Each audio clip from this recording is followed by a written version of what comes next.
Apocalipse, capítulo 16. Eu vi, vinda do templo, uma grande voz que dizia aos 7 anjos: Ide, derramai sobre a terra as 7 taças da ira de Deus. E foi o primeiro e derramou a sua taça sobre a terra. E fez-se uma chaga má e maligna nos homens que tinham o sinal da besta e que adoravam a sua imagem. E o segundo anjo derramou a sua taça no mar, que se tornou em sangue como de um morto, e morreu no mar toda a alma vivente. E o terceiro anjo derramou a sua taça nos rios e nas fontes das águas, e se tornaram em sangue. E ouvi o anjo das águas que dizia: Justo és tu, ó Senhor, que és e que eras, e santo és, porque julgaste estas coisas. Visto como derramaram o sangue dos santos e dos profetas, também tu lhes deste sangue a beber, porque disto são merecedores. E ouvi outro do altar que dizia: Na verdade, ó Senhor Deus Todo-Poderoso, verdadeiros e justos são os teus juízos.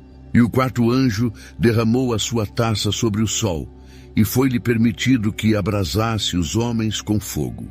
E os homens foram abrasados com grandes calores, e blasfemaram o nome de Deus, que tem poder sobre estas pragas. E não se arrependeram para lhe darem glória. E o quinto anjo derramou a sua taça sobre o trono da besta, e o seu reino se fez tenebroso. E os homens mordiam a língua de dor. E por causa das suas dores, e por causa das suas chagas, blasfemaram do Deus do céu, e não se arrependeram das suas obras. E o sexto anjo derramou a sua taça sobre o grande rio Eufrates, e a sua água secou-se para que se preparasse o caminho dos reis do Oriente.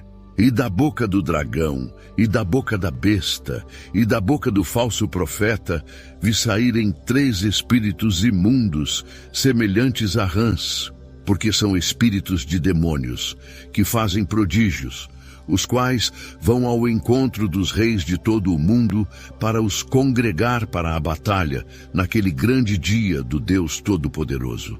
Eis que venho como ladrão. Bem-aventurado aquele que vigia e guarda as suas vestes para que não ande nu, e não se vejam as suas vergonhas. E os congregaram no lugar que em hebreu se chama Armagedon.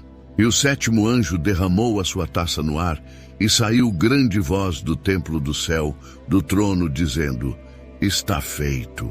E ouvi vozes e trovões e relâmpagos, e um grande terremoto como nunca tinha havido desde que há homens sobre a terra. Tal foi este tão grande terremoto. E a grande cidade fendeu-se em 3 partes, e as cidades das nações caíram, e da grande Babilônia se lembrou Deus para lhe dar o cálice do vinho da indignação da sua ira. E toda a ilha fugiu, e os montes não se acharam. E sobre os homens caiu do céu uma grande saraivada, como de pedras do peso de um talento. E os homens blasfemaram de Deus por causa da praga da saraiva, porque a sua praga era muito grande.